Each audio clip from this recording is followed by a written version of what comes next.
wa ala alihi wa sahbihi ajma'in. Rabbi shrah li sadri wa yassir li amri wahlul 'uqdatam min lisani yafqahu qawli. Para jamaah sekalian, Dr. Basuki, kemudian host kita hari ini Bang Jeff Rizal, kemudian Dr. Prita serta para peserta kajian Ziskes BSMI. Ada 24 partisipan yang baru bergabung ya, mungkin nanti sebagian akan menyusul insyaallah. Kita bersyukur pada malam hari ini kembali dipertemukan setelah 2 pekan lalu kita bersua, walaupun lewat online ya, alhamdulillah. Sudah pertemuan yang ke berapa ini ya? Sudah 5 atau apa ya? Kelima, Pak. Kelima ya, pertemuan seri yang kelima ya. Dan kalau kita lihat peta ya, kehidupan Rasul ya, SAW, pada pertemuan yang kelima ini kita akan masuk pembahasan periode kedua dari kehidupan Rasulullah era Makkah. Ya, ini sederhananya. Jadi kehidupan Nabi itu ada periode Makkah dan ada periode Madinah. Ya. Ini sederhana ya. Nah, yang periode Makkah ini ada 2 juga ya. Sebelum kenabian dan setelah kenabian ya. Nah, kita sudah tuntaskan jamaah rahimakumullah pada fase periode sebelum kenabian ya. Semua hal peristiwa bersejarah yang terjadi di masa sebelum kenabian kita sudah bahas, kelahirannya, masa kecil, mengapa beliau disusui oleh Halimah Sa'diyah dan ibu yang lainnya, bukan oleh ibu kandungnya. Lalu kemudian apa saja aktivitas beliau di masa remaja, ya, berbisnis, ikut pamannya, kemudian ikut menyelesaikan masalah masyarakat, ya, ada disebut dengan hilful fudul, ya. Dan terakhir kita sudah bahas pernikahan beliau dengan Khadijah di usia 25 tahun, ya. Nah, pada malam hari ini kita akan masuk pada fase ma ba'da al-bi'tsah ya. Jadi yang terjadi setelah kenabian ya. Turunnya wahyu kepada Rasul sallallahu alaihi wasallam dan kemudian kalaupun nanti waktunya cukup ya sampai jam 9 kurang nanti kita sisakan untuk tanya jawab. Kita akan masuk juga pada fase bagaimana baginda Rasul berdakwah ya pada awal-awal kenabian. Ya, dakwah sirriyah, ya, dakwah secara diam-diam. Oke, baik.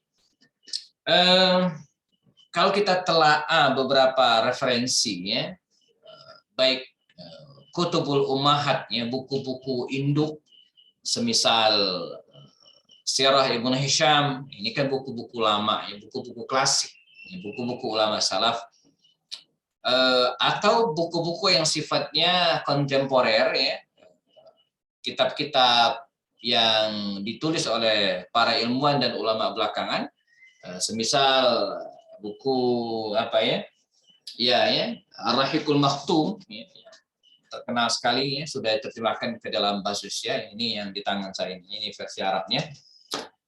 Kita akan mendapatkan penjelasan bahwa baginda Rasul SAW mendapatkan wahyu itu di usia 40 tahun, ya, pada usia 40 tahun. Ini berdasarkan kesaksian para sahabat Nabi pada waktu itu, ya, termasuk diantaranya Abdullah bin Abbas, ya, Abdullah bin Abbas radhiyallahu anhu juga menuturkan hal yang sama dengan sangat tegas, gitu kan, bahwa baginda Rasul SAW mendapatkan wahyu pada usia 40 tahun dari usianya. Ya. Nah, ini menarik gitu ya. Sebelum kita bahas tentang proses turunnya wahyu kepada Rasulullah SAW, ya. Justru belakangan saya tadi coba nyari-nyari bukunya, tapi ternyata nggak tahu nyelip kemana karena nggak terbesar ya. Jadi ada buku ya, kira-kira judulnya itu nanti mungkin bisa dicari lagi atau mungkin pernah ada yang nemu ya. Misteri usia 40 tahun. Ya, misteri usia 40 tahun. Jadi ada penelitiannya bahwa pada usia 40 tahun ini, mohon maaf, mendiluruskan para dokter sekalian ya, kalau saya kurang pas ya. Jadi pada usia 40 tahun adalah usia di mana disebut sebagai start ya, permulaan dari puncak kehidupan seseorang ya, atau kesuksesan puncak kehidupan seseorang. Jadi kayak gini. Jadi pada usia 40 tahun itu diharapkan bahwa jati diri seseorang itu udah jelas. Bahasa trainingnya begini, saya suka sampaikan ke teman-teman mahasiswa di tingkat-tingkat awal. Kalau Anda punya cita-cita, punya harapan, punya keinginan, dan itu menandakan bagian dari kesuksesan Anda, saya bilang, maka buatlah deadline-nya itu ya pada usia 40 tahun. Jadi pada usia 40 tahun itu jati diri seseorang itu harus sudah clear. Ya. Artinya jangan lagi pada usia 40 tahun itu ya nikah belum ya. Kerjaan nggak jelas. Atau mohon maaf ya, apalagi ya ngakunya pengusaha ya tapi jualannya apa gitu ya. Jadi kalau jadi karyawan misalnya ya jelas dia kerja di mana, kemudian posisinya juga sudah pas. Nah, jangan jadi kuliah juga lebih. Mengapa demikian? Karena pada usia 40 tahun itu puncak dari matangnya segala sisi kehidupan seseorang. Ya. Dari aspek fisik, saya kira pada usia 40 tahun itu kita nggak akan nambah lagi seharusnya. Jadi jangan saya menasihati diri saya sendiri gitu ya. Jangan upayakan usia 40 tahun fisik kita itu jangan nambah. Terutama berat badannya ya. Kalau berat badannya masih nambah itu nggak normal itu ya. Mesti nggak proporsional ya. Karena tingginya udah mentok. Ya, mentok. Ya bolehlah nambah sekilo 2 kilo. Tapi kalau nambah 15 kilo itu nggak beres tuh ya. Jadi usia 40 tahun itu udah harus jaga berat badan ya, harus jaga perkembangan fisik. Yang kedua, mental. Pada usia 40 tahun itu udah clear. Jadi mentalnya udah stabil ya, emosi juga sudah sudah benar gitu ya. Jadi nggak gampang marah lagi, kemudian bisa memanage waktu dengan baik ya. Finansial juga begitu. Diharapkan pada usia 40 tahun itu seseorang sudah menyelesaikan masalah finansialnya. Makanya menarik kalau masjid-masjid itu ya dikelola oleh mereka yang jenjang usianya sudah masuk pada usia-usia ini nih. Ya, sudah masuk 40 tahun, 50 tahun ya. Ini usia-usia produktif ya. Kalau masih usia 20 tahun dia masih disibukkan oleh pekerjaan, disibukkan oleh karir gitu kan. Tapi kalau sudah 40 tahun, 45 tahun dia sudah settle. Saya amati beberapa masjid yang dikelola oleh aktivis-aktivis atau kemudian pengurus-pengurus yang usianya 40 tahun, 50 tahun ini rata-rata gesit ya, perkembangan aktivitas juga luar biasa. Ya jangan juga dikelola oleh orang yang 65 tahun ke atas, itu juga sudah selesai. Jadi udah kreativitas juga sudah lemah gitu ya. Nah, nabi kita itu jamaah ya, ditakdirkan oleh Allah Subhanahu wa taala, diangkat oleh Allah Subhanahu wa taala menjadi pemimpin umat ya, nabi akhir zaman pada usia 40 tahun. Ya. Dan ini sejalan dengan firman Allah Subhanahu wa taala dalam Al-Qur'an surat Al-Ahqaf ya. Kalau kita baca Al-Qur'an surat Al-Ahqaf ayat yang ke-15 ya. Jadi sebelah kiri bagian atas tuh, seingat saya ya. Al-Ahqaf ayat yang ke-15 ya. Al-Ahqaf itu surat yang ke-46. Allah SWT berfirman, wa wasainal insana biwalidayhi ihsana. Hamalathu ummuhu kurhan wa wada'athu kurha wa hamluhu wa fisaluhu 30 syahra hatta idza balagha ashuddahu wa balagha 40 sanatan qala rabbi auzi'ni an ashkura ni'mataka allati an'amta 'alayya wa 'ala walidayya wa an a'mala salihan tardah ya wa aslih li fi dzurriyyati inni tubtu ilaik wa inni minal muslimin. Ya, nanti bisa dicek di surat Al-Ahqaf ayat 15. Ya, jadi di Quran saya sebelah kiri pojok bagian atas. Nah, melalui ayat ini Allah memberikan isyarat bahwa diperintahkan untuk berbuat baik kepada kedua orang tua.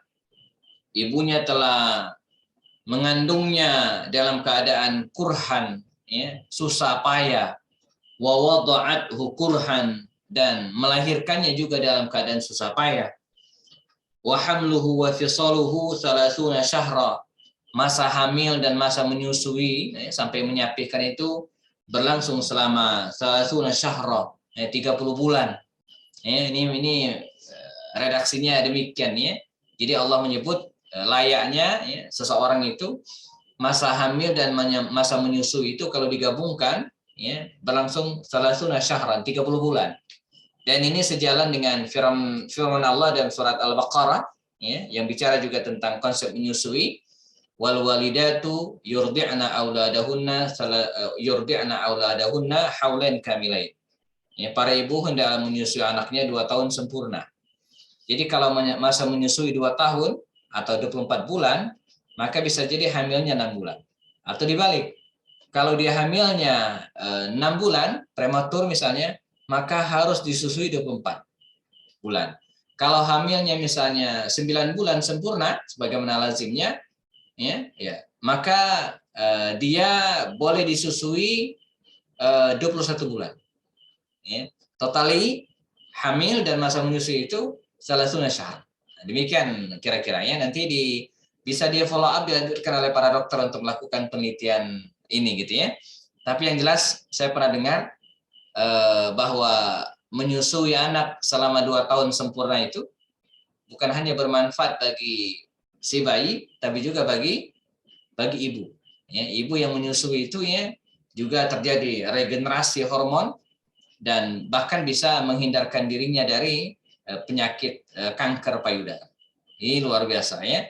Nah baik, yang akan kita bahas atau ada kaitan dengan tema kita adalah yang sambungan ayat berikutnya. Hatta iza balagha ashuddahu wa balagha arba'ina sana. Ya. Sampai ya kata Allah SWT sehingga ya anak tersebut tadi mencapai balagha ashuddahu, mencapai usia sempurna ya, mencapai usia sempurna, wa balagha arba'ina sana, mencapai usia 40 tahun. Ya. Arba'in, Allah menyebut kata arba'ina sana, 40 tahun. Nah, diharapkan pada usia 40 tahun itu, seseorang sudah mencapai hal-hal berikut. Pertama, qala rabbi auzi'ni an ashkura ni'mataka allati an'amta 'alayya wa 'ala walidayya. Ya Allah, karuniakan kepadaku, ya, ini di slide ada ya. Rabbi auzi'ni, ya Allah, karuniakan kepadaku an ashkura. Supaya banyak-banyak bersyukur, bisa bersyukur. Artinya apa? Udah mapan. Jadi pada usia 40 tahun itu sudah mapan, sudah banyak-banyak bersyukur gitu ya. Walaupun bersyukur nggak mesti nunggu mapan, tapi pada dasarnya demikian.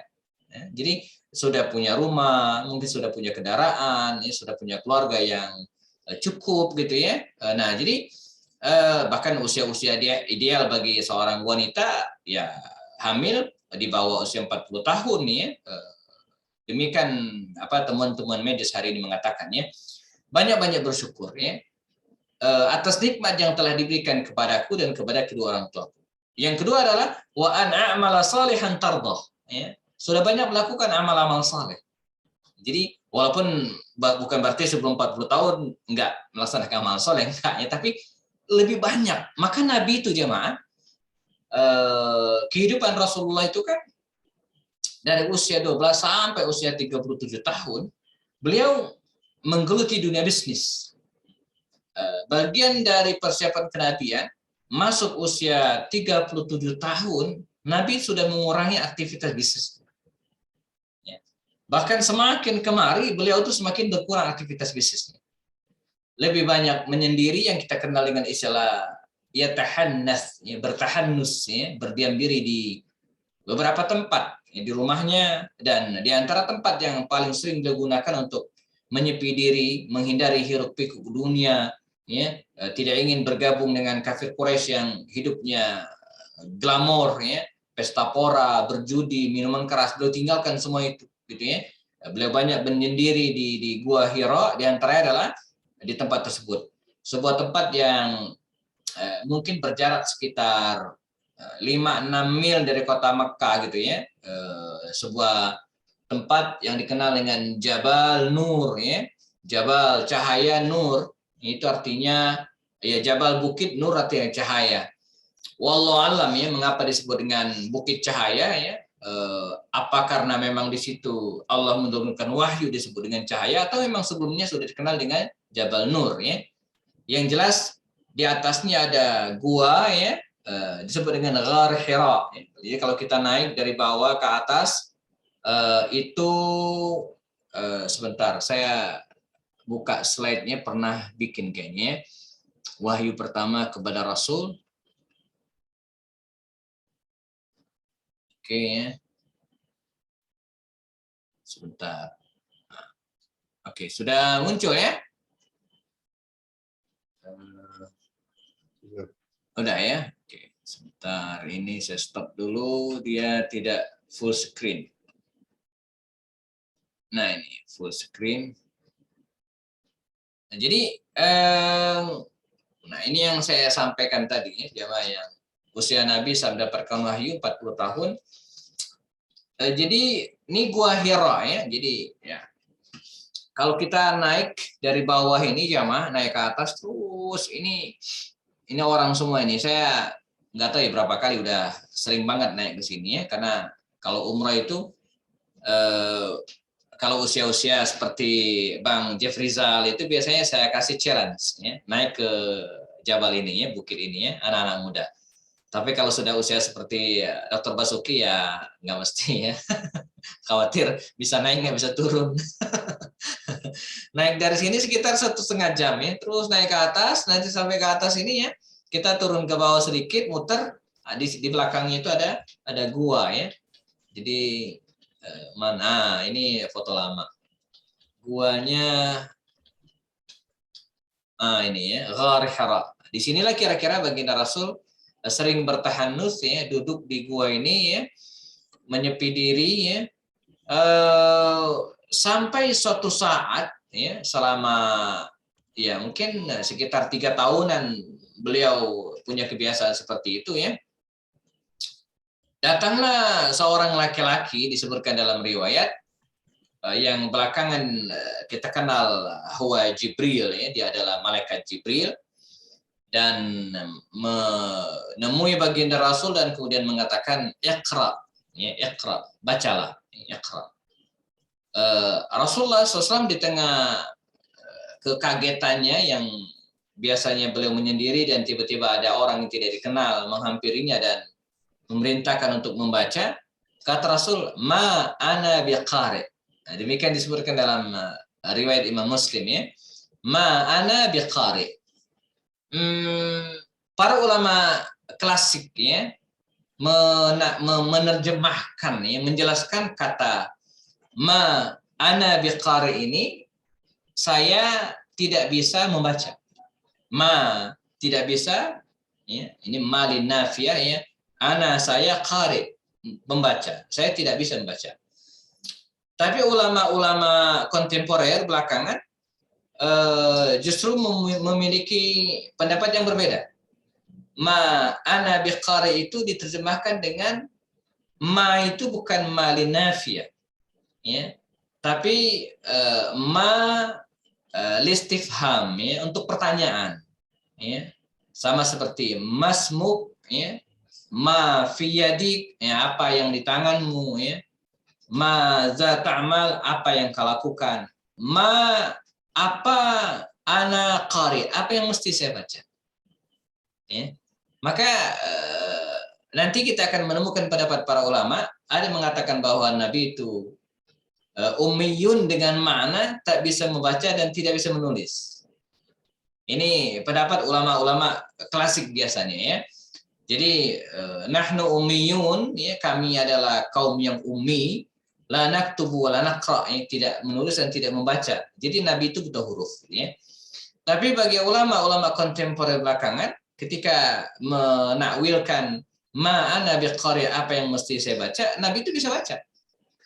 Sementara kalimat ummiyun ya, dalam Al-Qur'an ataupun hadis-hadis Nabi, ummiyun itu artinya awam terhadap kitab-kitab sebelumnya. Nabi bukan pakar Injil, Nabi bukan pakar Taurat, Nabi bukan orang yang hafal kitab-kitab sebelumnya. Beliau adalah ummi, orang awam kebanyakan, sebagaimana orang Mekah pada umumnya ya. Ini khilafiyah di kalangan ulama. Kita jangan terlalu dalam. Artinya apa? Yang jelas kalaupun Nabi buta huruf, itu bukan naib, karena beliau adalah orang yang cerdas, dan yang seperti ini tidak sedikit di Mekah. Bahkan orang-orang kaya itu ketika mereka mendapatkan surat, itu yang menulis, yang membaca bukan dia, tapi orang lain. Jadi orang kaya gitu, ngapain nulis? Umar sendiri ketika jadi khalifah, dia tidak pernah jadi menulis surat, karena dia punya 7 sekretaris gitu ya yang menuliskan. Raja-raja Romawi, raja-raja Persia, ketika mereka ingin menerima surat dari orang lain, saking rajanya gitu kan, walaupun mereka mungkin bisa baca, tapi bukan mereka yang baca adalah stafnya. Jadi begitu datang surat, ayo bacain. Dia dengerin. Pengen membalas juga stafnya yang nulis, sekretaris katanya. Nah, jadi dengan kesan demikian, kalaupun Nabi ini tidak bisa baca dan tidak bisa menulis, ini menunjukkan tentang kecerdasan beliau. Mendengar itu sudah cukup bagi beliau untuk menghafal Al-Quran. Yang kedua, andai pun beliau bisa membaca dan menulis, ini bukan aib bagi beliau. Dan bukan juga berarti beliau ada nyontek kitab-kitab sebelumnya, tidak gitu ya. Ma'ana biqari, 3 kali kalimat itu keluar Rasulullah SAW, maka malaikat Jibril memeluk mendekap Rasulullah SAW, lalu kemudian membacakan kepada beliau surat Al-Alaq ayat 1 sampai 5. Iqra bismi rabbikal ladzi khalaq, khalaqal insana min 'alaq, iqra wa rabbukal akram, alladzi 'allama bil qalam, 'allamal insana ma lam ya'lam. 5 ayat. Inilah wahyu pertama kepada baginda Rasul sallallahu alaihi wasallam. Beliau mendengar dan beliau hafal. Ini keistimewaan bangsa Arab. Makanya kalau ada mengatakan bahwa bangsa Arab itu tidak berprestasi, wah, dia nggak baca sejarah. Bangsa Arab itu bangsa yang cerdas. Jadi Nabi itu pernah kita bahas. Nabi itu sengaja diturunkan oleh Allah di tengah masyarakat yang punya banyak keutamaan. Jadi bukan masyarakat keliru kalau kemudian kita mengatakan begini. Nabi itu diturunkan di masyarakat yang jahiliyah, nggak ngerti apa-apa, tidak berperadaban. Ibarat dokter kirim ke tempat yang banyak penyakit, yang enggak ya. Bangsa Arab itu bangsa yang berperadaban, ya. Apalagi kalau kita baca sejarah bangsa Arab yang sebelumnya gitu kan, ada Al-Arab, Al-Ariba, dan mereka membangun kan kaum Samud, kaum Ad, itu kan orang-orang Arab gitu ya. Nanti mereka bikin bendungan di Karib, di Yaman, itu kan bangsa Arab semua gitu kan. Walaupun secara nasab mereka sudah punah keturunannya, tapi bagian dari bangsa Arab. Mereka adalah orang-orang yang berperadaban gitu ya. Mereka dikenal juga sebagai orang yang pemberani. Ada 3 kelebihan bangsa Arab: pemberani, dermawan, dan tepat janji. Itu terkenal sekali walaupun mereka belum mendapatkan hidayah gitu ya.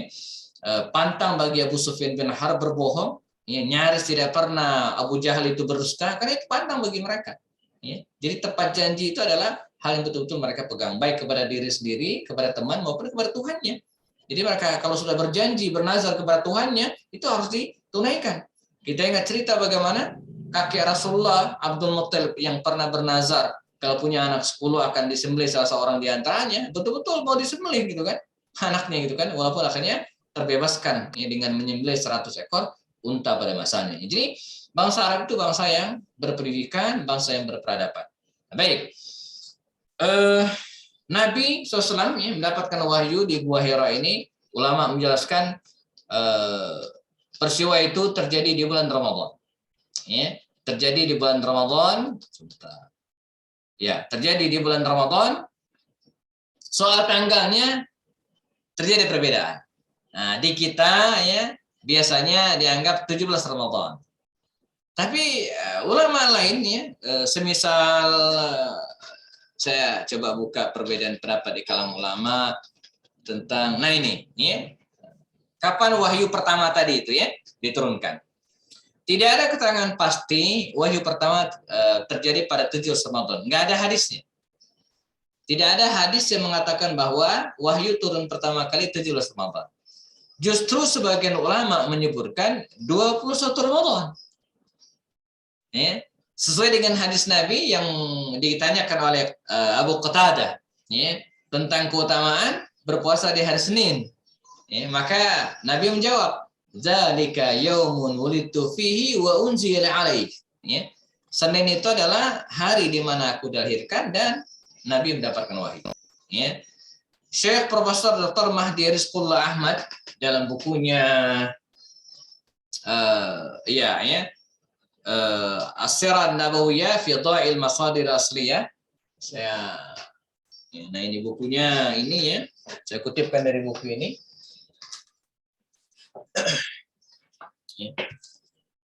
Ini versi terjemahannya ya. Jadi dalam buku ini katakan Profesor Dr. Mahdi Rizqullah Ahmad ya, bahwa wahyu itu turun pada hari Senin 21 Ramadan, bukan 17. Hal senada dinyatakan juga oleh Syekh Dr. Akram Dia Al-Lumari, salah seorang dosen di Madinah University, Islam Universitas Madinah ya, Jami' Islam Madinah Munawwarah. Doktor ya, dia Akram Dia Al-Lumari, dia nulis disertasi tugas S3-nya ya, As-Sirat Nabawiyah As-Sahihah, halaman sekian, menyatakan hal yang sama ya, tanggal 21 Ramadan. Syekh Safi Rahman Al-Mubarakfuri ya, dalam kitabnya Rahiqul Maktum yang tadi saya tunjukkan dalam kitab ini ya, juga mengatakan hal yang sama ya, turun pada hari Senin di tanggal 21 Ramadan 10 Agustus tahun 610 Masehi. Ini wallahu alam ya. Jadi Nabi Jamakumullah menerima wahyu pada tanggal tersebut ya, dan usia beliau 40 tahun 6 bulan 12 hari dalam hitungan Qamariyah, dan diperkirakan usianya dalam hitungan Syamsiah ya, 39 tahun 3 bulan 20 hari. Abdullah bin Abbas meriwayatkan unzila ala Rasulullah SAW wa huwa ibnu arba'in. Diturunkan wahyu kepada Rasul pada usia 40 tahun.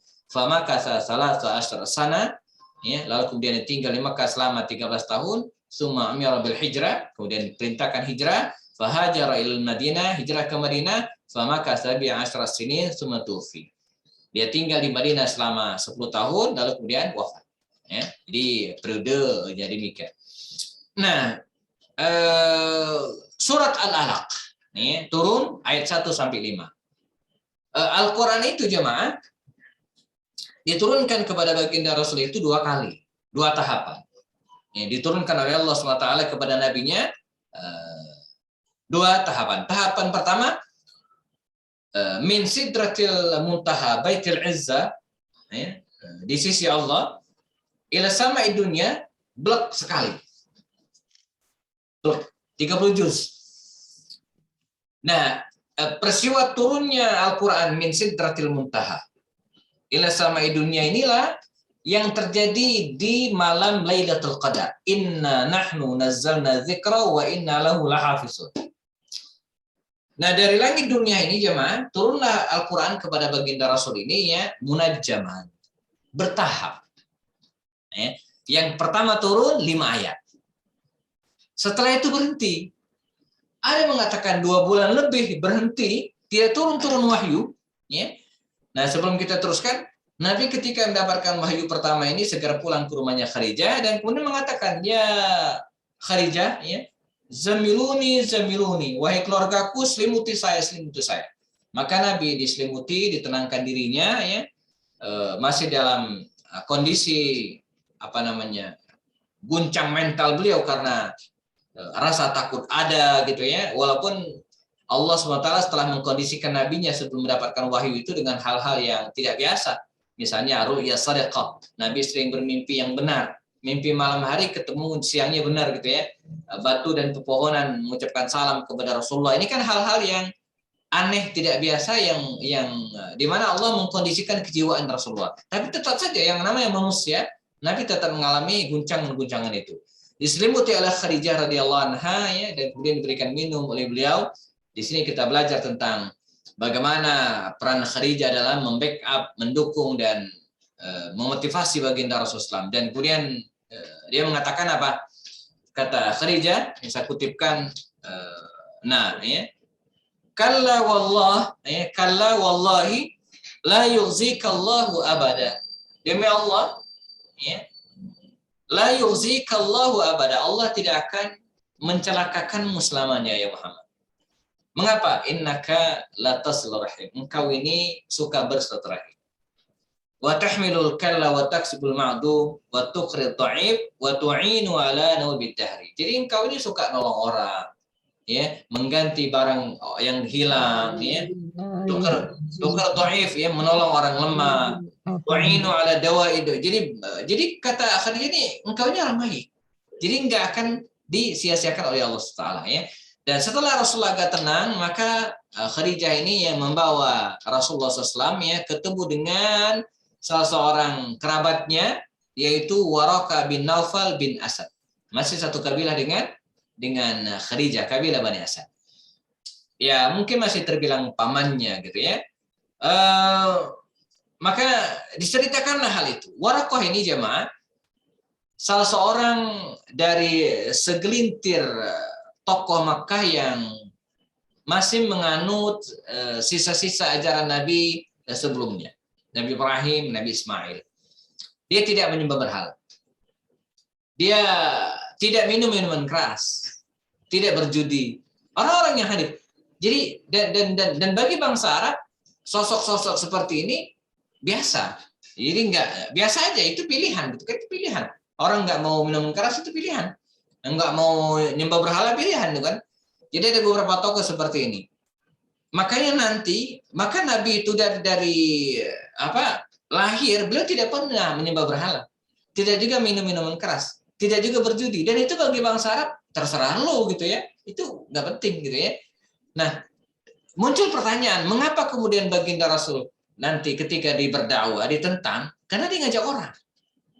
Ya. Jadi kalau Nabi itu sholatnya sendirian, nggak mau menyembah berhala sendirian, peduli amat gitu kan. Masalahnya adalah Nabi ngajak orang. Nah, ini yang mereka khawatirkan. Maka nanti akan ada pertentangan, ya, Rasulullah dengan tokoh-tokoh Quraisy.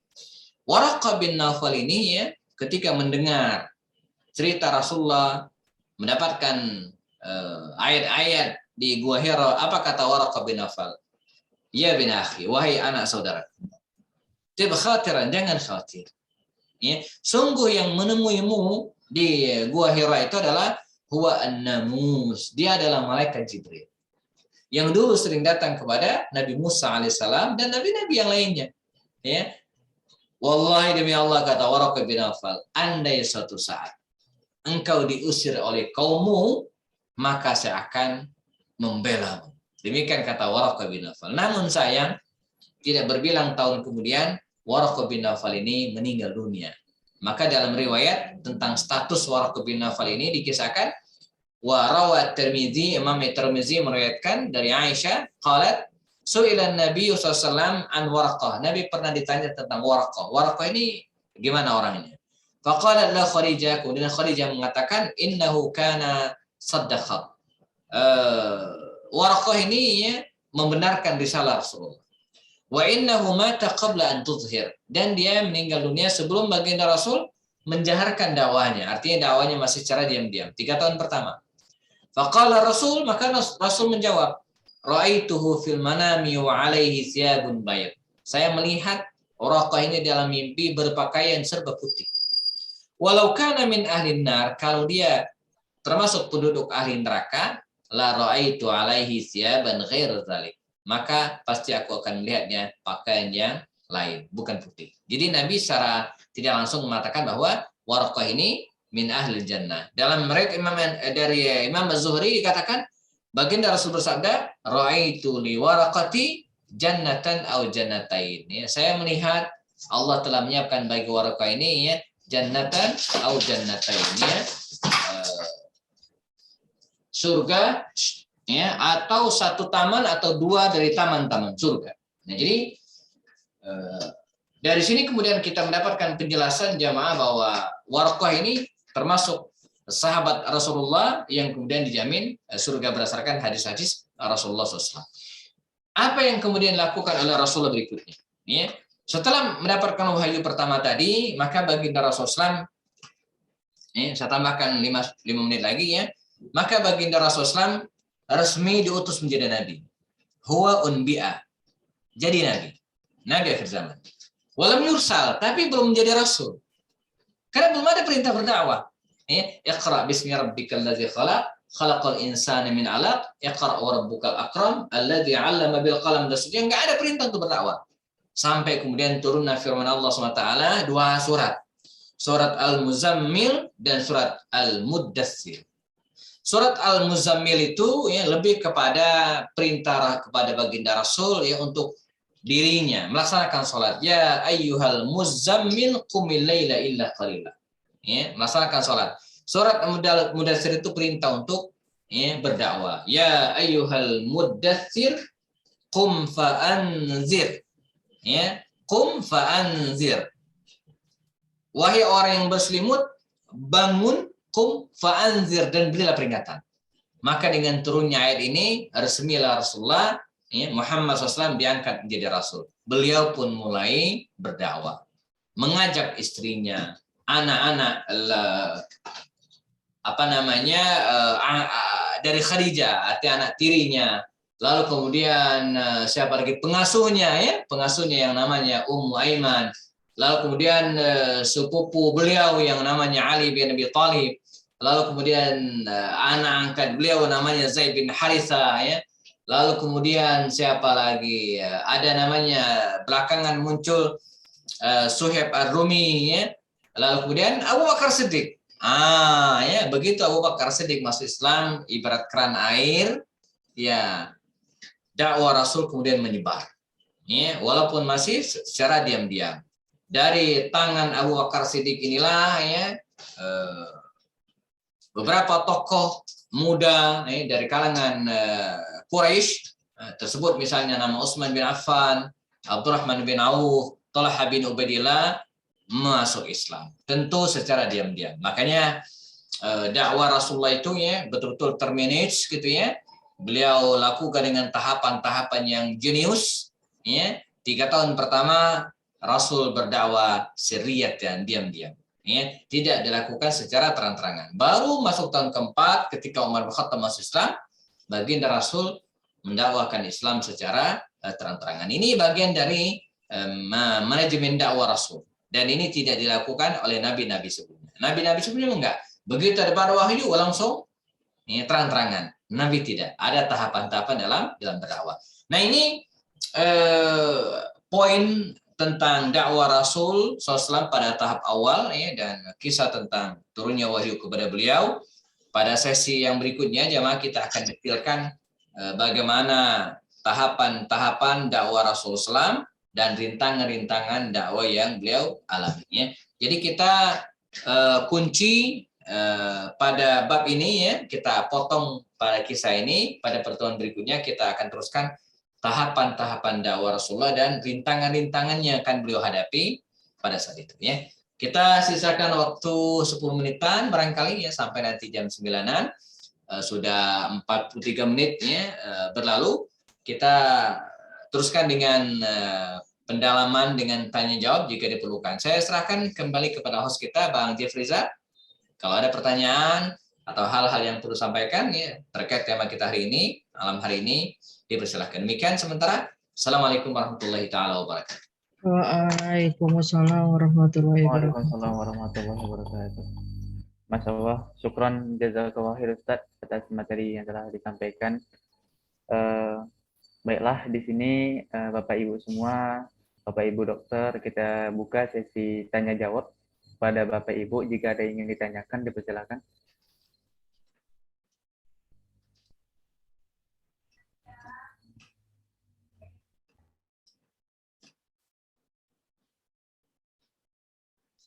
Saya mau bertanya, Ustaz.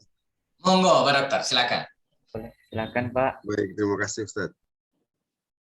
Jadi, apakah itu suatu tradisi ya di masa lalu, tapi juga mungkin masa sekarang itu diikuti. Jadi ketika kita membutuhkan hubungan khusus kepada pencipta, kepada Allah begitu, terus manusia itu menyendiri gitu. Apakah nabi-nabi yang lain juga begitu ketika mau mendapat SK kenabiannya begitu, Ustaz? Ya. Oke, baik. Betul. Jadi karena begini, pada prinsipnya setiap manusia yang lahir, ya, kullu mauludin yuladu 'alal fitrah, ya, lahir dalam keadaan suci dan fitrah ya. Dan setiap manusia ketika dalam kandungan ibunya dulu ya, dia sudah disumpah oleh Allah Subhanahu wa taala dengan kalimat alastu bi rabbikum ya. Bukankah saya ini Tuhan kalian? Maka kita menjawab bala syahidna. Jadi lahir itu manusia sudah bersyahadat. Nah, sudah bersaksi. Nah, tinggal bagaimana dia memelihara kefitrahan tersebut. Maka naluri manusia kemudian mencari fitrahnya tersebut dengan cara menyendiri. Maka begini, kalau kita bicara tentang hidayah, bagaimana seseorang mendapatkan hidayah, kalau dalam konteks para rasul kan kenabian, itu macam-macam. Ada yang Rasulullah menyendiri, itu jalannya ya, menyendiri Gua Hira. Ya. Nabi Ibrahim menelaah. Kalau dalam Al-Quran kan dia melihat apa bintang, hadza rabbi, ini Tuhanku katanya. Nggak taunya afala ketika bintangnya hilang, wah ini bukan Tuhanku, bisa hilang. Ya. Ketika falamma ra'al qamara, ketika melihat qamar bulan nih, hadza rabbi, ini Tuhanku, lebih gede gitu kan. Ketika hilang, wah. Ketika ketemu matahari dan seterusnya ya. Sampai akhirnya Allah memberikan wahyu kepada Nabi Ibrahim alaihissalam ya. Nah, Nabi Yusuf lain lagi gitu kan. Nabi Yusuf justru ke wahyu kenabian itu sudah mulai muncul ketika beliau dibuang ke sumur ya. Dibuang ke sumur oleh saudara-saudara pada waktu itu, dan Allah memberitahu ya, bahwa dia nanti akan dipilih, akan menjadi nabi, diberikan harapan oleh Allah Subhanahu wa taala ya. Nah, para nabi yang lain misalnya Nabi Ibrahim, Ismail, Isa, Yakub alaihissalam ya, itu justru diberkahi, didoakan oleh ayahnya Ishak ya. Itu kan bahasa Ibrani idhaq, orang yang rajin tersenyum ya, idhaq, rajin tertawa ya. Nah, jadi diberkahi, didoakan ya, jadi semacam demikian. Yang tadi malah yang akan diberkahi jadi nabi itu kan Esau, nabi ya anak kakak dari Nabi Yakub ini namanya Es. Tapi ternyata tidak ya. Jadi yang diberkahi justru adalah Yakub alaihissalam ya. Nah, jadi macam-macam. Jadi bukan ada yang menyendiri, ada juga yang Nabi Musa tidak. Musa kita ingat ceritanya ya. Musa itu kan dia dari perjalanan dari lembah Madian, ya, lembah Madian di daerah Yordania kalau kita lihat hari ini ya, beliau melakukan perjalanan ke arah, kalau kiri itu apa ya, timur, utara, selatan, barat mana? Barat atau timur tuh? Kiri ya, ke arah Mesir gitu ya, dari Yordania, ya belum menuju ke arah Mesir. Nah, dalam perjalanan itulah ketika beliau bersama dengan keluarganya, lalu kemudian hendak istirahat karena gelap, beliau melihat api. Falamma ra'a nara, ketika dia melihat api gitu kan, dia ingin mengambil api tersebut untuk penerangan, dan disitulah Allah menurunkan wahyu. Ya, fakhla'na 'alaika biwadi, ya, lepaskan sendalmu ya Musa gitu kan.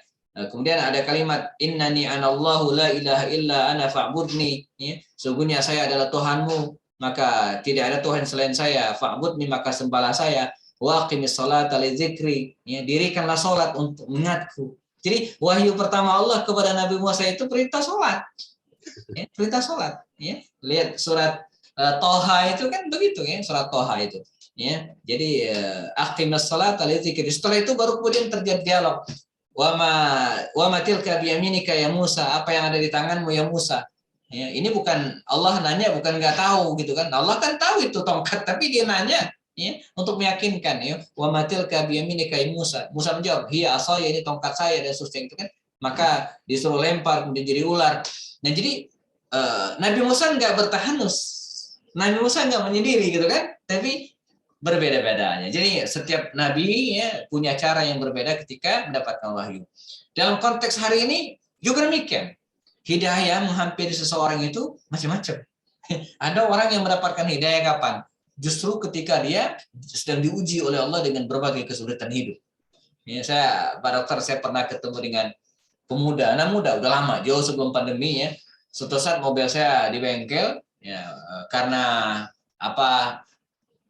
Ya bengkel berat gitu ya, di opname mobil saya, sehingga kemana-mana saya pakai taksi online ya. Pernah ngisi kajian di Jakarta, saya pakai taksi online. Ya, super taksi itu lihat saya pakai peci, kemudian pakai koko, dia tahu ini Ustadz ya, ceritalah dia bahwa Ustadz ya, saya dulu nggak kenal Tuhan gitu kan, ya saya Muslim tapi nggak pernah sholat ya, orang lain takbiran Idul Fitri saya mabuk-mabukan ya, dia kerja di lepas pantai di laut ya. Nah, sampai satu saat ya dia pulang ke rumahnya di Bandung, pergi ke sebuah mall, kepleset ya, kepleset hampir jatuh dan pinggangnya ini keselio. Sekian bulan dirawat rumah sakit, ludes uangnya nggak sembuh-sembuh gitu kan, sampai pada akhirnya dalam kondisi yang ya kata dia antara hidup dan mati gitu kan, dia sadar tentang segala kesalahan selama ini ya, dia bertaubat minta ampun kepada Allah dan Allah sembuhkan, dan akhirnya dia meninggalkan glamor di laut itu gitu kan ya, berlayar kerja di lepas pantai, dan dia memilih untuk ya menjadi supir taksi online yang menurut dia kapanpun saya berhenti dimanapun bisa, saya bisa sholat. Nah, artinya apa? Dia mendapatkan hidayah ketika sedang sakit. Ada orang yang mendapatkan hidayah ketika istri meninggal, ketika anaknya kecelakaan, ketika orang tuanya tidak ada lagi. Ada juga orang yang mendapatkan hidayah ketika emang dicari, ya, jadi dicari, dibaca, seperti dilakukan orang-orang Barat hari ini. Ya, mereka memburu hidayah, mencari kebenaran gitu ya. Ini banyak. Di masa Rasul ada namanya Salman Al-Farisi. Salman Al-Farisi itu kan dicari gitu kan, dia orang Persia ya, lahir di kota Jayun Iran gitu ya. Dia pergi ke Irak, pergi ke Damaskus, bahkan sempat pergi ke arah ke Turki itu hari ini, balik lagi, akhirnya ketemu Rasulullah. Untuk apa? Mencari hidayah ya. Umar bin Khattab kisahnya lain lagi, nanti kita akan ceritakan kisah Umar masuk Islam ya. Khalid bin Walid, jadi macam-macam ya. Jadi bukan hanya menyendiri tapi dengan bentuk yang beragam ya. Walaupun secara asli manusia itu punya ada naluri kebenaran dalam dirinya. Ya, tinggal bagaimana dia mencocokkan naluri kebenarannya itu dengan realita yang harus dia imani. Allah Subhanahu wa taala. Jazakumullah khair. Oh ya, sama-sama. Ada lagi, monggo. Dokter Prita tadi raise hand. Iya dokter, silahkan dokter. Ada chat-chatnya dulu aja Ustaz. Sebentar, saya buka chatnya. Ya, betapa kuat fisik Rasulullah apalagi saat gelap gulita, tidak ada lampu dan senter. Kita boleh bertanya luar konteks, apa makna dari subhanallah? Yes, oke. Pertama betul ya. Jadi Rasul itu fisiknya kuat. Nanti kita akan banyak ketemu kisah misalnya bagaimana beliau ada perang Tabuk namanya. Perang Tabuk itu kan terjadi tahun ke-9 bulan 9 bulan Ramadan ke bulan Rajab ke Ramadan ya. Jadi mereka berangkat dari Madinah yang menuju ke Tabuk itu perjalanan 15 hari 15 malam ya. Tahun ke-9 bukan bulan ke-9 ya. Jadi tahun ke-9 Hijriah Nabi berangkat dari Madinah menuju ke Tabuk itu 15 hari 15 malam. Pulang demikian juga, stay di Tabuk itu 20 hari. Total 50 hari perang itu. Dipimpin oleh Rasul. Bayangin, pertanyaannya berapa usia Rasul kala itu? Pada tahun ke-9 Hijrah itu, usia Nabi 62 tahun. Ya, kan ketika beliau hijrah kan 53 tahun. Ditambah dengan 9, ini 62 tahun usia Nabi. Masih dalam keadaan segar. Ya. Jadi apalagi naik, belum lagi memimpin perang-perang yang lainnya gitu kan. Itu kan semua terjadi pada usia setelah 53 tahun. Badar, Uhud, Khandaq, Hudaybiyah, bla bla itu semua peristiwa besar itu terjadi setelah Nabi hijrah. Nabi hijrah itu usianya 53 tahun. Ya, kan 40 tahun jadi Nabi, 13 tahun berdakwah di Mekah. Total 53 tahun. Nabi nyampe ke Madinah itu ya, itu ulang tahun ke beliau yang ke-54. Jadi masuk usia 54 tahun ya. Sudah 53 tahun berlalu. Jadi betul Nabi itu fisiknya luar biasa, kuat gitu ya. Kemudian makna subhanallah. Subhanallah ini artinya maha suci Allah. Ya, subhanallah. Subhan ini berasal dari kata sabbaha yusabbihu, artinya bertasbih. Ya. Subhanallah ya, mensucikan Allah ya, menganggap Allah Subhanahu wa taala adalah zat satu-satunya yang suci, ya, tidak ada yang bisa menyamainya ya. Nah, kalimat subhanallah ini ya, itu biasanya diucapkan oleh seseorang atas ketakjubannya melihat hal-hal yang aneh. Ya. Karenanya ketika terjadi Isra Mi'raj, Allah mengawali kalimat itu dengan kalimat Subhanallazi asra bi'abdihi laila. Karena Isra Mi'raj itu bukan hal yang biasa, suatu hal yang menakjubkan gitu kan. Subhanallazi, ya, maha suci azat Allah, ya, yang telah memperjalankan hambanya minal masjidil haram ilal masjidil aqsa, ya. Nah, nanti ulama ada yang mengatakan begini, ya, kalau kalimat subhanallah itu untuk hal-hal yang apa namanya tidak kita suka, sebenarnya enggak juga, ya, ya tidak. Jadi nanti ada kalimat masya Allah, ya, masya Allah. Masya Allah itu untuk hal-hal yang kita suka, katanya kan, suatu yang menggembirakan, gitu kan. Ya, wallahu alam ya. Tapi kalau saya punya berpendapat bahwa kalimat subhanallah ini kalimat yang umum. Biasanya diucapkan untuk hal-hal yang betul-betul di luar kemampuan kita untuk menjangkaunya. Ya, bisa baik, bisa juga buruk. Tapi kalau kalimat masya Allah, tabarakallah, ini untuk memuji Allah, ya, atas peristiwa-peristiwa yang baik. Ya, jadi kita misalnya ada orang misalnya ngasih kabar, alhamdulillah Ustadz, anak saya lulus diterima di perguruan tinggi. Nah, kita ucapkan masya Allah, ya, masya Allahu wa tabarakatuh, wa tabarakatuh, ya, wa tabaraka wa ta'ala, ya. Jadi segala sesuatu terjadi karena izinnya, ya, dan semua tabaraka wa ta'ala, diberikan keberkahan oleh Zat yang Maha Tinggi. Baik. Tapi pertanyaannya tuh suci dari apa, Pak? Suci dari apa? Oh ya, oke, ya. Begini, jadi kalimat subhan, saya ulang lagi, itu asal katanya sabbah, bertasbih, gitu kan? Ketika disebutkan kata subhana, maha suci, maksudnya kita membesarkan Allah karena Allah itu suci dari kotoran-kotoran, suci dari hal-hal buruk, suci dari hal-hal yang tercela, suci dari hal-hal yang tidak baik. Nah, itu maksud maha suci ini. Ya. Tapi maha suci dalam arti mengagungkan. Ya, jadi suci dari hal-hal yang buruk. Ya, Allah itu, ya, terhindar dari hal-hal tercela. Suci dari sifat-sifat yang tidak mulia. Ya, jadi suci dari hal-hal yang lemah. Jangan bilang Allah tidak perlu ditolong karena Dia Maha Kuat, gitu kan. Ya, memang Allah tidak butuh kita, gitu kan. Justru kita yang butuh Allah, gitu ya. Dan jadi Allah itu tidak lemah, Dia kuat. Tapi bukan berarti kita tidak, kalau Dia dihina kita tidak perlu nolong Dia, enggak, ya. Nah, jadi maksud suci di situ, ibu-ibu sekalian, yang lainnya ya, ada suci dari hal-hal yang tidak baik. Ya. Nah, jadi ketika kita mengatakan subhanallah, berarti kita mensucikan Allah dari hal-hal yang tidak baik, gitu kan? Mengangkat derajat Allah dari hal-hal yang buruk. Dan ini yang kita baca juga ketika kita ruku sujud. Ya, subhana rabbiyal a'la. Ya, maha suci Allah yang maha a'la, yang maha tinggi. Subhana rabbiyal azim. Ya, maha suci Allah yang maha azim, yang maha agung, gitu ya. Dalam Al-Quran banyak sekali. Fasabbih bismi rabbikal azim, fasabbih bismi rabbikal a'la. Ya, sabbih bismi rabbikal a'la. Perintah untuk mentasbihkan, mensucikan Allah dari hal-hal yang buruk, hal-hal yang tercela. Nah, makasih, Pak. Sama-sama, Bu Savitri.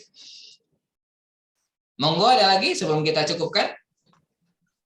Masya Allah, syukran jazakallahu Ustaz. Apakah ada lagi dari Bapak Ibu sekalian jika yang ada yang ingin ditanyakan? Silakan. Kalau masih boleh bertanya, saya mau bertanya. Monggo, silakan, Bu. Tadi Ustadz menyebut bahwa Rasulullah itu sholat.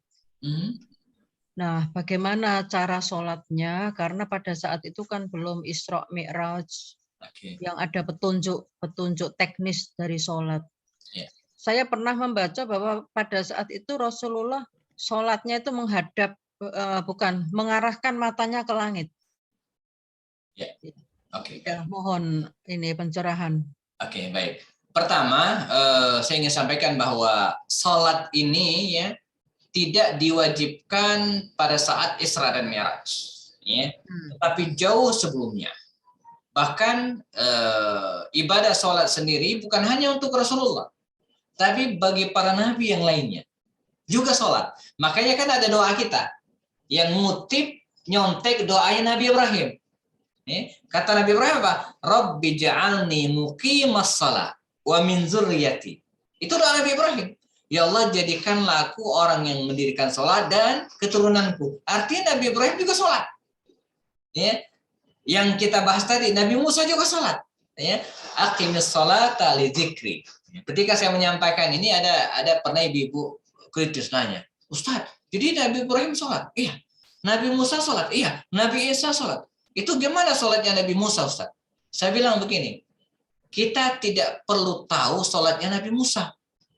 Ya, pertama emang tidak ada penjelasannya. Yang kedua, kita nggak perlu tahu, ngapain ngabisin waktu nyari tata cara sholat Nabi Musa. Karena nanti kita tidak akan ditanya oleh Allah bagaimana sholat Nabi Musa. Yang perlu kita ketahui adalah bagaimana sholatnya Rasulullah. Jadi bagaimana sholat Rasulullah itu yang penting, bukan sholat Nabi Musa. Itu satu. Yang kedua, bagi Nabi sendiri, ya, sholat itu bukan diwajibkan ketika Isra Mi'raj. Sholat itu turun 3 kali. 3 tahapan. Tahap pertama, ya, sholatnya sekali, malam doang. Dan ini diajari langsung oleh Jibril. Jibril turun mengajarkan kepada Rasulullah tata cara sholat. Mulai dari takbirnya, mulai dari rukuknya, sujud, diajaran langsung oleh malaikat Jibril. Rasulullah mengajarkan sholat ini kepada keluarganya, seperti Khadijah. Maka ada cerita bahwa Rasulullah SAW itu sholat dan di belakangnya ada Khadijah. Di belakangnya ada Ali. Ya, nanti kita ketemu ada cerita siapa namanya Ali bin Abi Thalib ketahuan sholat bersama Rasulullah itu jauh sebelum Isra Mi'raj. Ya, jadi Nabi waktu itu masih dakwanya masih diam-diam sholat di lembah Mekah. Nggak taunya ketahuan oleh pamannya Abu Thalib. Dipanggillah Ali ini. Ali waktu itu usia 8 tahunan kan, masih kecil. Panggil, ya Ali, madza kuntum taf'alan? Tadi ngapain? Kata bapaknya, kata Abu Thalib paman Rasul ya, bapaknya Ali. Madza kuntum taf'alan? Tadi ngapain? Antum tarka'ani wa tasjudan, ruku, sujud gitu kan, ngapain gitu ya? Kata Ali, hiya sholatu ya abati, itu sholat gitu kan. Jadi udah sholat. Padahal belum Isra Mi'raj ya. Jadi, tata caranya itu diajarin malaikat Jibril. Malaikat Jibril yang ngajarin 2 rakaat awalnya, 2 rakaat dan malam doang. Nah, berikutnya pada fase berikutnya ya turunlah perintah sholat 3 kali. Pagi, malam, kemudian pagi dan sore. Bukratau wa asyiyah. Demikian dalam Al-Qur'annya, bukratan pagi hari wa asyiyah dan sore hari. Jadi sholatnya 3 kali. 2, 2, 2. Masing-masing 2 rakaat. Ketika terjadi Isra dan Mi'raj, baru sholatnya 5 kali. Dengan rakaat seperti yang kita laksanakan hari ini. Ya. Kemana Nabi melaksanakan sholat menghadap? Ke Ka'bah. Bukan ke langit. Enggak. Ya. Ke Ka'bah. Nanti ketika Nabi hijrah ke Madinah, sholatnya menghadap ke Masjid Al-Aqsa di Palestina. Mengapa demikian? Karena Al-Aqsa itu kiblatnya orang-orang Nasrani, kiblatnya orang-orang Yahudi. Kata Rasul kita menghadap ke sana juga.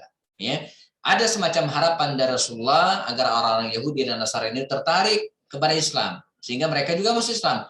Tapi berbilang 16 bulan kemudian nggak ada ketertarikan sama sekali. Maka Rasulullah sering menengadahkan wajahnya ke langit, seolah menanti wahyu. Ya, maka kata Allah dalam Al-Quran, qad nara taqalluba wajhika fis samai. Kami sering melihat Anda ya Muhammad menengadahkan wajah ke langit. Ya, maka turunlah firman Allah ya, fawalli wajhaka syatral masjidil haram. Maka mulai sekarang kata Allah, arahkan kiblatmu, wajahmu ke Masjidil Haram.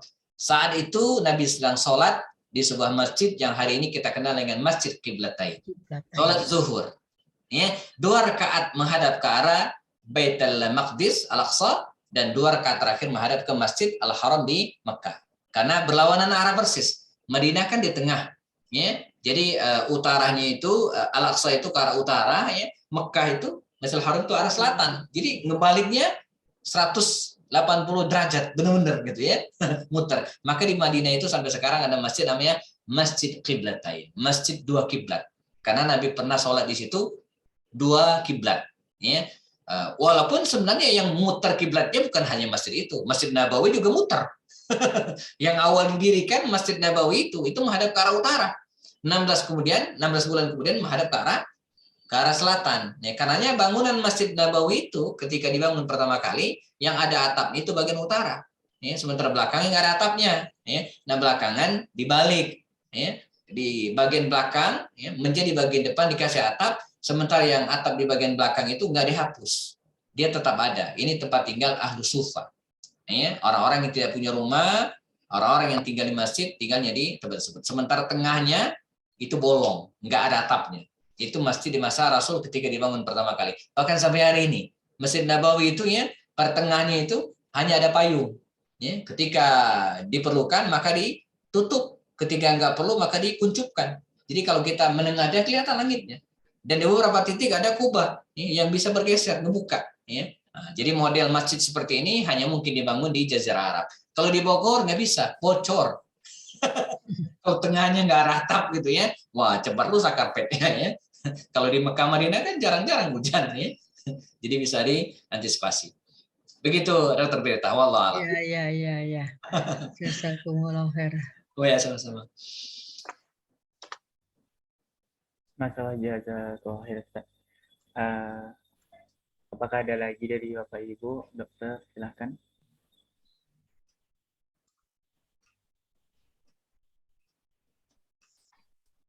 Jika tidak ada, mungkin satu lagi boleh, Ustaz. Monggo, silakan. Satu lagi, Ustaz. Terkait tadi, Ustaz, yang di PPT bahwa tadi mengatakan tabiat orang kafir yang mendustakan para rasul seperti ungkapan Waraqah. Mungkin bisa diulangi lagi, Ustaz, bagaimana ungkapan Waraqah itu, Ustaz? Oke. Jadi ketika setelah Waraqah bin Nawfal ini membenarkan risalah Rasulullah, artinya ya Muhammad ya, andai suatu saat nanti engkau diusir. Nah, jadi dia sudah mengetahui dari bacaan-bacaannya bahwa Nabi akhir zaman ini suatu saat akan didustakan oleh kaumnya, sebagaimana nabi-nabi sebelumnya juga mereka didustakan ajarannya oleh kaumnya. Ada Nabi Ibrahim gitu kan, ada Nabi Syuaib yang didustakan, ada Nabi Ad, kaum Ad, kaum Samud ya. Jadi seandainya suatu saat nanti engkau diusir, ya, didustakan dan kemudian diusir oleh kaummu, maka saya akan menjadi pembela. Artinya dia akan membela Rasulullah. Ini kata-kata Waraqah bin Nawfal yang dianggap oleh Rasul ya, sebagai orang yang yusaddiquhu, yang membenarkan. Jadi dia telah membenarkan risalah Rasulullah. Ya, maka dia dianggap sebagai seorang muslim walaupun belum sempat melaksanakan ibadah ya. Bahkan kalau kita baca sejarah Khadijah kan dari rukun Islam itu ya mungkin baru 2 yang sempat dilaksanakan oleh Khadijah, yaitu bersyahadat dan kemudian sholat ya. Bahkan sholat 5 waktu pun Khadijah belum sempat laksanakan gitu kan, karena Khadijah meninggal sebelum Isra Mi'raj ya. Dia baru melaksanakan sholat 2 rakaat versi awal turunnya perintah. Sementara puasa Ramadan, Khadijah belum puasa. Karena puasa Ramadan itu kan era Madinah ketika Nabi sudah hijrah. Ya, kemudian zakat fitri belum ada. Apalagi haji dan umroh. Era Makkah belum dilaksanakan. Ya, nah Waraqah, ya, dia walaupun belum sempat melaksanakan syariat tadi ya, tapi kana yusaddiqu ar-rasul, tapi membenarkan Rasul.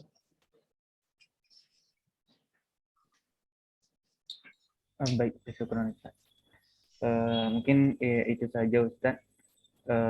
Sepertinya tidak ada pertanyaan lagi. Mungkin bisa kita tutup sesi pertanyaan ya Ustaz.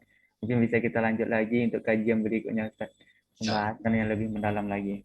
Baik, di sini kami ucapkan jazakumullah khair kepada para peserta, Bapak Ibu, dokter yang sudah berkenan hadir, dan juga kami ucapkan jazakumullah khair Ustaz. Semoga Allah membalas Ustaz dengan kebaikan atas segala yang telah disampaikan tadi. Kesimpulan yang dapat kita ambil adalah bahwa dengan mempelajari sirah nabawiyah tadi, kita tahu bahwa Allah itu maha besar. Allah itu maha besar, dan berdasarkan hadis, Allah berfirman, aku sesuai dengan persangkaan hambaku, dan aku bersamanya ketika ia mengingatku. Maka kalau dia mengingatku dan menyebutku di depan umum, maka aku akan datang dan menyebutnya di depan khalayak yang lebih baik. Dan siapa yang mendekat kepada aku sejengkal, aku akan mendekat kepadanya sehasta. Dan siapa yang mendekatkan dirinya kepadaku sahasta, aku akan mendekat kepadanya sedepak. Dan siapa yang datang kepada aku dengan berjalan, aku akan datang menyambutnya dengan berlari. Maka seperti itu pula kita yang berada di sini pada malam hari ini, semoga kita semua adalah hamba-hamba yang selalu rindu untuk mendengarkan kajian dan menanti dan juga mempelajari bahwa Allah itu maha besar, dan semoga keberkahan itu kita dapatkan pada malam hari ini. Amin. Amin ya Allah. Baiklah, di sini kami ucapkan terima kasih banyak Ustadz. Sekali lagi jazakallahu khair. Lebih dan kurang mohon maaf. Saya sebagai moderator mohon maaf apabila terdapat kesalahan. Dan saya akhiri dengan wabillahi taufiq wal hidayah. Wassalamualaikum warahmatullahi wabarakatuh. Waalaikumsalam warahmatullahi wabarakatuh. Oke, baik, kita cukupkan dengan kafarat majlis. Subhanakallahumma bihamdika asyhadu an la ilaha illa anta astaghfiruka wa atubu ilaik. Oke, saya pamit Pak Dokter Prita, yang lainnya ya. Banyak teman-teman. Waalaikumsalam warahmatullahi. Ada Bu Sawitri, Dokter Widodo. Jazakallah Ustaz. Ya, sama-sama. Saya pamit.